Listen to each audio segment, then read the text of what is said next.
edema es un signo, no es una etiología específica.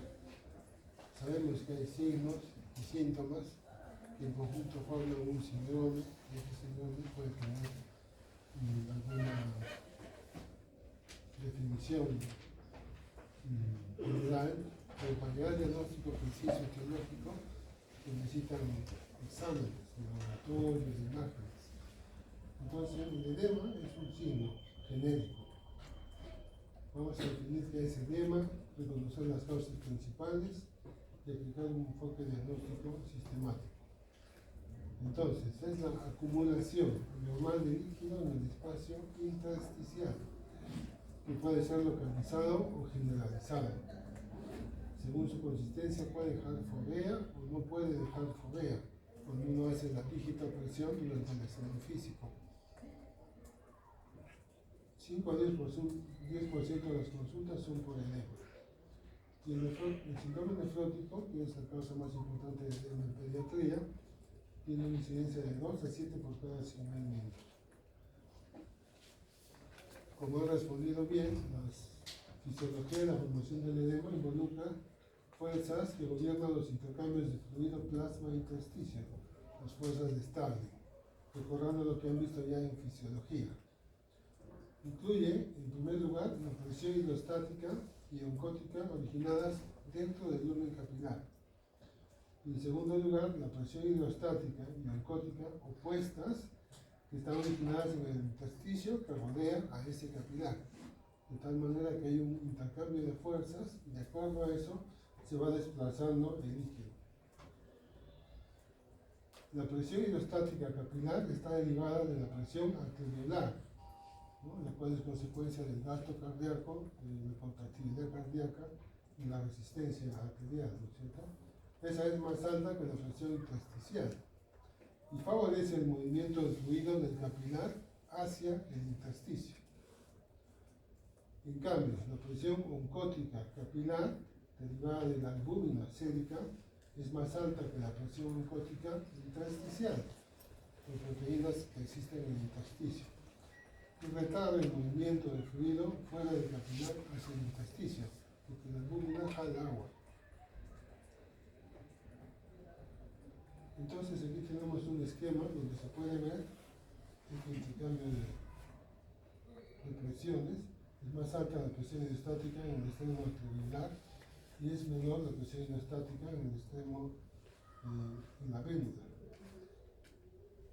Lo que no varía prácticamente es la presión oncótica dentro del lumen capilar. Acá podemos ver la presión oncótica del capilar, siempre se mantiene en 20.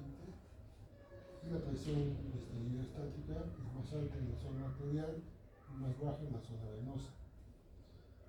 Y con valores se pueden hacer las operaciones arimétricas, dándonos en el extremo arteriolar una salida neta de líquido hacia el intersticio y en el extremo venoso un ingreso neto de líquido hacia la vénula, por lo cual regresa a la circulación venosa.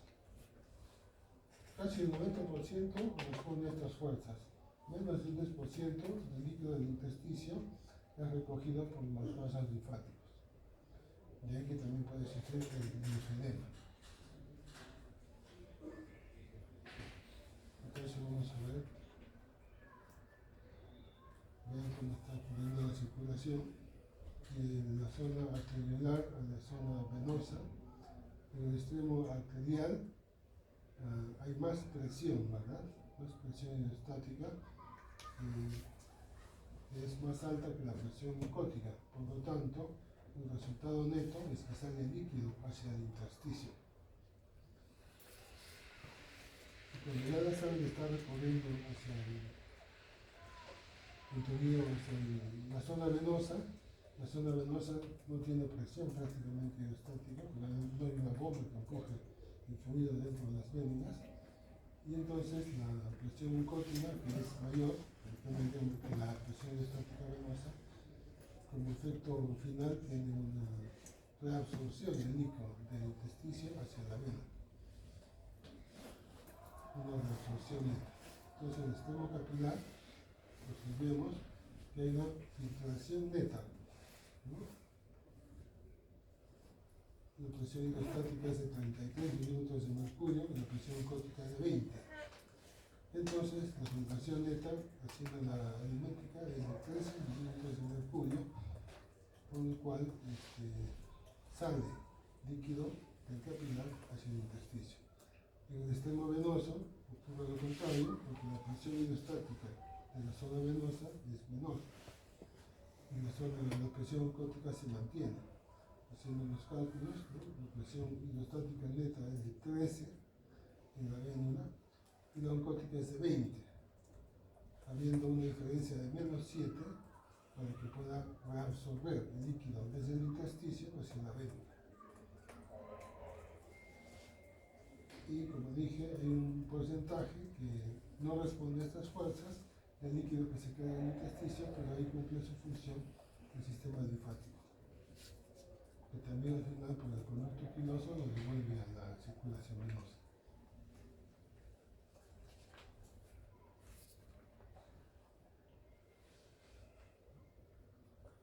Entonces, ¿por qué sucede el edema? Porque hay una elevación exagerada en la presión hidrostática, un mecanismo fisiopatológico.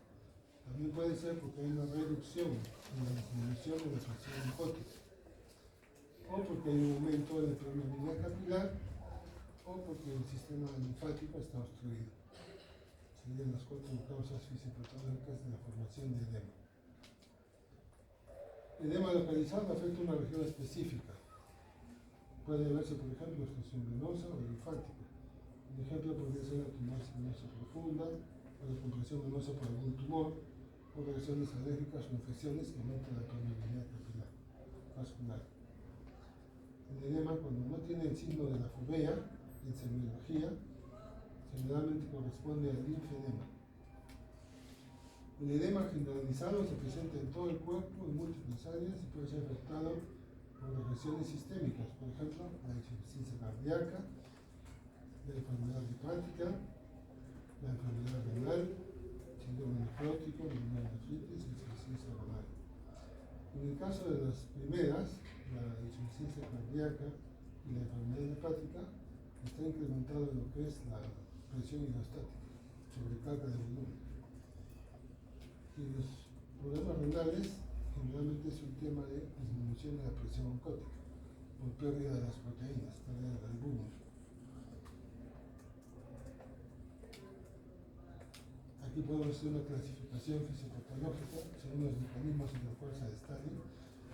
Causas comunes de edema por aumento de la presión hidrostática. Tenemos la insuficiencia cardíaca congestiva, la trombosis venosa profunda, la cirrosis.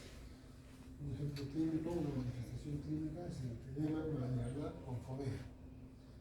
Si por ejemplo el mecanismo es la disminución de la presión oncótica, podemos pensar en enteropatía perdedora de proteínas, como la enfermedad celíaca, la alergia de proteína de leche de vaca, u otras enteropatías como linfangiopatías intestinales, en las cuales no se absorbe proteína y el niño es un niño desnutrido, con hipoalbuminemia severa. Por lo tanto, hay una disminución de la presión oncótica. Una desnutrición grave o un síndrome nefrótico, que a través del filtrado glomerular se pierde la albúmina y disminuye la presión oncótica. Se manifiesta por aumento de volumen en cara, en párpados, en los pies, piernas, cuando está de pie, pero cuando está echado, con la posición del decúbito, el edema aparecería o debemos buscarlo en la zona sacro-lumbar. Si aumenta la permeabilidad muscular, pensar en sepsis, alergia, quemaduras, y por ejemplo una alergia común es el angioedema, con aumento de volumen en cara, en párpados, en labios. Y si nos venimos de la obstrucción linfática, por ejemplo la fibrosis o postquirúrgico, que ha habido daño en el sistema linfático después de la cirugía, y por ejemplo puede ocurrir o manifestarse como la elefantiasis, que es una enfermedad tropical, un parásito que afecta a los capilares linfáticos. Entonces, en esta imagen, ¿dónde ven ustedes el edema? En el rostro, específicamente en un lado del rostro, en el lado derecho del rostro, ¿cierto? En el lado derecho del rostro, probablemente por declive, hasta disminuyendo más de ese lado, por eso es que se nota más en ese lado, ¿verdad? En realidad son los cuatro, pero se nota más angular. Ahora también, si no hubiese edema y no hubiese esta ventotina, podemos pensar que hay un edema localizado, digamos una celulitis preceptal o una picadura. Aquí vamos a ver cómo se hace el signo de la fovea.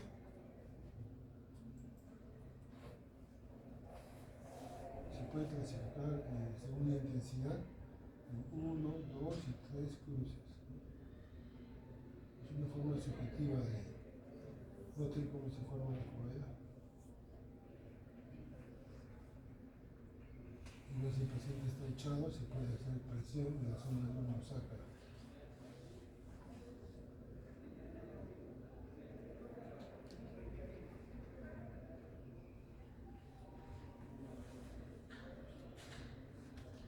El linfedema no deja fovea. Este es más típico del síndrome nefrótico y de insuficiencia cardíaca.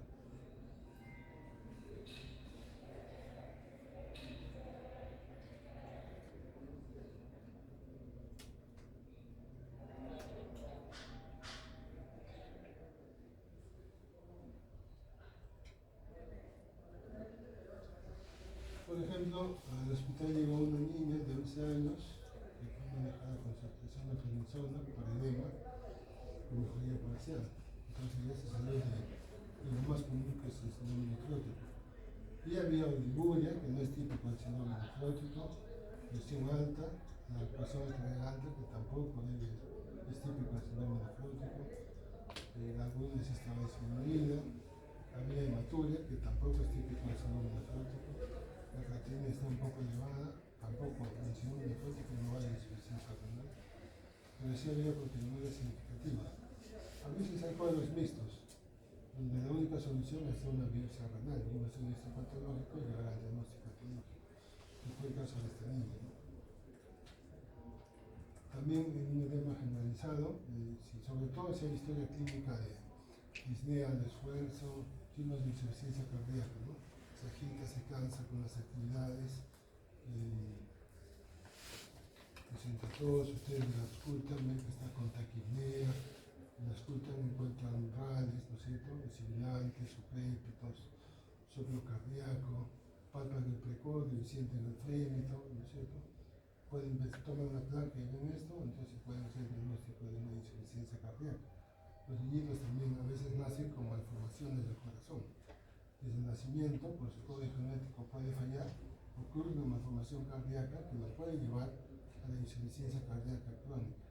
Y son niños que desde el nacimiento no crecen bien, no crecen, se cansan cuando lactan, se agitan, sudan mucho, es una lactancia entrecortada, ¿no? Funciona un poquito de forma débil, luego descansa, se agita, otra vez intenta alimentarse, se cansa, se agita y así. Y no suben de peso porque tienen bastante gasto y poco ingreso de leche, ¿no? Una mala lactancia. Estos niños también son típicos de lo que es el edema y niños con insuficiencia cardíaca. Y aquí les he mostrado cómo pueden hacer el cálculo correcto del índice cardiotorácico. En este caso su índice cardiotorácico, según las medidas, está en 0.64, siendo que la edad del paciente, que es un lactante varón de 6 meses, el rango entre 0.5 y 0.6. Es una forma de que ustedes pueden ver cardiomalaria en una radiografía simple de tórax. Cuando vean eso, tienen que de inmediato, ¿no?, que va al cardiólogo, hacer lo que es la ecocardiografía o la ecodoppler, para ver específicamente qué es lo que está fallando, ¿no? Si es un CID, si es un CIA, si es un PCA, si es una patología de Fallot, qué malformación cardíaca está presentando el paciente. Entonces, el edema no es un diagnóstico. Y si este es un iceberg, es la punta del iceberg, ¿no? Tenemos que tratar de hacer una disquisición mental y tratar de ubicar cuál es la causa del edema, ¿no? Si está localizado, nos vamos por este lado. Si es de nacimiento, podría ser una anomalía del sistema linfático. Si no lo trae desde el nacimiento, ahora en el nacimiento también los niños que nacen con edema de manos y de pies síndrome de Turner. El síndrome de Turner se caracteriza porque cuando nace la niñita tiene edema elevado en el cuello. Si no es congénito desde el nacimiento, preguntarse si hay fiebre. Si es que hay fiebre y es localizado, lo que le comenté en la foto, ¿no? La niñita puede ser una celulitis de cara, una celulitis preceptal, un absceso, ¿no? O un edema, ¿no es cierto? Si no hay fiebre, si no hay fiebre, hay que pensar recién en lo genérico, ¿no es cierto? Si es que es recurrente y hay historia familiar, pensar, por ejemplo, descartar que no haya compromiso o exposición al ambiente, y así uno va llegando a los diagnósticos, ¿no?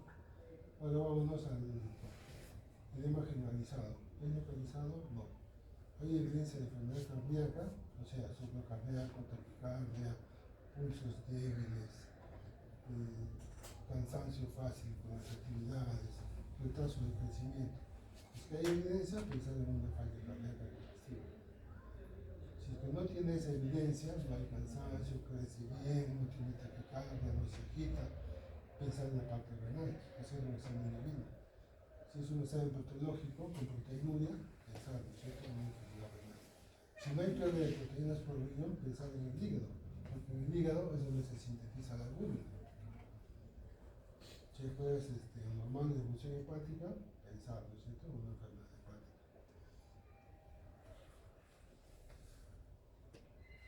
Entonces, en base a lo que ya se ha hablado del edema, vamos a hacer unos casos de ejemplo. Ya no es en cajones. Es una niña de 6 años con edema progresivo de párpados y piernas por 2 semanas, además disnea a moderados esfuerzos. Tiene peso de 15 kilos, para 6 años está en menos 2.z, por debajo, ¿no es cierto?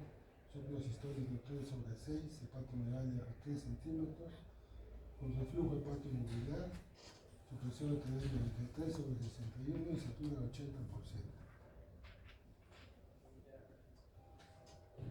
Su frecuencia cardíaca está en 106, satura al 80%, está agitadita, 34 respiratoria, no tiene fiebre y la presión está un poco baja.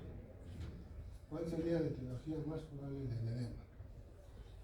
Insuficiencia cardíaca, claramente la clínica lo dice. ¿Cuáles serían sus indicaciones de manejo? Puede ser más de una correcta. Admisión al hospital también es correcto. Prescripción de líquidos. Quizás al dejar de volumen, debemos tener cuidado con ponerle líquidos por el intravenoso. Ya de por sí el paquetito viene congestionado, si uno le pone mucho líquido, lo puede congestionar mucho más y causar una insuficiencia severa. Incluso en algunos casos se utiliza diurético. Para la insuficiencia cardíaca se utilizan diuréticos. Los antibióticos no estarían indicados, ¿no?, en la insuficiencia cardíaca. Otro caso, una paciente de 4 años que acude con su padre a la consulta por edema de párpados y de pies hace 3 días. El padre también está preocupado por un dolor de garganta en su hija hace 2 semanas y no le dio tratamiento. El paciente se alimenta normalmente, pero tiene una diuresis inferior a lo normal. Al examen físico está pálida, hinchada su carita por el edema. No se auscultan anomalías en el corazón, no hay soplo, no hay en los pulmones, no hay sibilantes, no hay palpitantes. El trabajo de laboratorio que le solicitan es el siguiente: en el análisis de orina, una cruz de proteína y 4 cruces de sangre. La albúmina sérica está en 2.8 y la creatinina está en 0.98. La albúmina está ligeramente disminuida para la edad y la creatinina está elevada para la edad. Su frecuencia cardíaca es 66, satura 98, respira 21, temperatura 35 y su presión arterial 117/82, está elevada para la edad. ¿Cuál sería la etiología más probable de edema? Síndrome de Frederick, ¿cierto? Así es, porque no hay sintomología cardíaca y lo típico del síndrome nefrótico es que luzca bien. El niño con síndrome nefrótico luce bien, está estable, en buen estado. Y lo que sí tiene proteinuria masiva. Entonces, síndrome de French. Una paciente de 3 años acude con su padre al consultorio por edema reciente en cara y en pies. El padre también está preocupado por el hecho de que el edema no ha seguido con los antihistamínicos que le han recetado en la clínica para las alergias. El niño come normalmente y tiene una producción de orina normal. Al examen físico en buen estado general, no muestra anomalías en el corazón, pulmón, hígado, articulaciones o la piel, salvo el edema, como Corea. Los análisis de laboratorio son los siguientes: proteína en orina, 4 cruces; sangre en orina, negativa; albúmina sérica, 2.1; creatinina sérica, 0.35, que es normal para la edad. El niño está con la carita aguatalada, ¿no? La fase es aguatalada. La frecuencia cardíaca es de 84, satura 98, respira 24 por minuto, no tiene fiebre y la presión es adecuada. ¿Cuál sería la etiología más probable? Síndrome nefrótico, ¿no es cierto? Entonces, cuando ya se tiene una sospecha clínica, después de los meses y el examen físico, comienza a hacer una priorización diagnóstica, comienza un plan de trabajo, ¿no es cierto? ¿Qué solicitaríamos, por ejemplo, para un síndrome nefrótico? Además de lo que se ha dicho en el caso clínico y cómo se manejaría. Lo pueden manejar en un centro de salud primario, en su salud, tendría que ayudarlo, ¿no es cierto? O sea, hacer estudios, de su tratamiento, ¿no? Que también es con corticoides, generalmente 6 semanas, la mayoría responden al corticoide, aunque hay algunos casos que son resistentes a los corticoides, más complicados, ¿no? Y tenemos también especialidades de nefrología pediátrica en el hospital, es que nos ayuda a manejar este tipo de pacientes. Un paciente de 2 años acude con sus padres al departamento de urgencias con aumento de volumen en cara. El niño está irritable, no luce bien. La madre refiere que hace 3 días su niño presenta diarrea y fiebre. Ayer 6 veces con moco y también hay sangre en la diarrea. El paciente no quiere comer, es inapetente. La cantidad de orina está disminuida considerablemente. El examen físico luce desorientado, pálido, irritable, con edema palpebral, presenta taquicardia. Los análisis de laboratorios son los siguientes: orina, una cruz de proteínas, una cruz de sangre. Creatinina 1.9, que está elevada para un niño de 2 años, y la urea en 49, que está muy elevada para un niño de 2 años. Muy bien, sí, sí, ahora es la respuesta. Bueno, esa es la respuesta. ¿Cuál creen que es la etiología de esta insuficiencia renal? ¿Cómo? Síndrome hemocromolítico, así es, muy bien. El síndrome hemocromolítico es una enfermedad infecciosa por Shigella disentérica o Escherichia coli intrahepaticogénica, cuya toxina, por una reacción autoinmune aún no de todo conocida, causa una hemólisis. Y esa hemólisis tapona los glomérulos renales, tapona los glomérulos renales y después la enfermedad. Hay plaquetopenia, anemia hemolítica, después esta enfermedad. A veces necesita incluso diálisis, ¿no? Llegan hinchados, pálidos, convulsionando, es una enfermedad muy grave. Felizmente es raro, pero es una causa de ingreso a cuidados intensivos pediátricos, ¿no? Es una enfermedad seria. Entonces el edema puede ser algo tan simple como una reacción alérgica localizada, o una enfermedad mortal como un hemocromolítico, o una enfermedad grave crónica como una insuficiencia cardíaca. Entonces el manejo, como es tan amplio, no es sintomático, es encontrando la etiología. Cuando uno encuentra cuál es la causa del edema, le da un tratamiento adecuado. Como les dije, por ejemplo, solo son ejemplos, Los síndromes nefróticos son los corticoides, la restricción de sodio. A veces, en casos graves, se infunde albúmina, cuando hay una albuminemia severa, que es una resaca severa, entonces se infunde albúmina endovenoso con diuréticos. En la insuficiencia cardíaca se utilizan diuréticos, restricción hídrica y tratamiento de causas subyacentes. A veces sinotrópicos, drogas sinotrópicas para la contractibilidad cardíaca. Y el angioedema, por ejemplo, que es un tema alérgico, si solo es un angioedema y no hay compromiso sistémico, tipo anafilaxia, antihistamínicos y corticosteroides. Pero en el angioedema también tienen que estar atentos que no haya signos de anafilaxia, ¿no? Que podría ser una alergia generalizada. ¿Qué signos de anafilaxia conocen? O sea, ya les llega el paciente con edema en ambos párpados, ¿en qué se preocuparían para descartar que no esté chocando, o sea, que no tenga anafilaxia?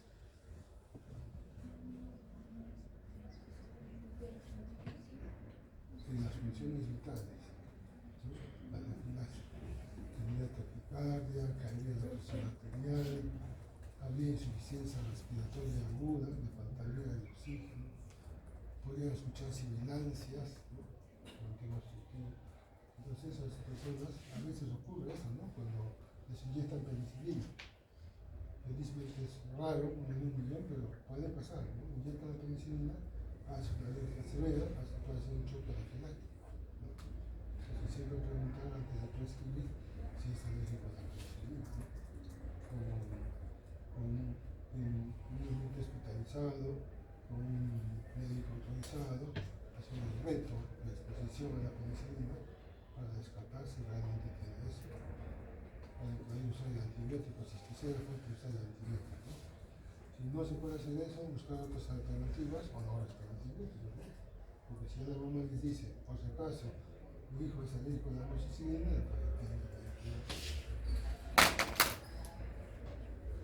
entonces el edema es un signo, no es un diagnóstico. Hay que tener un enfoque sistemático para tratar de llegar a la causa. Proteinuria es hallazgo clave en enfermedad renal. El tratamiento se dirige a la causa subyacente. Es la punta del iceberg, como le dije. Hay que buscar qué más hay por debajo. Y esa es la bibliografía. Y en el examen, las preguntas que yo voy a dar son más o menos similares.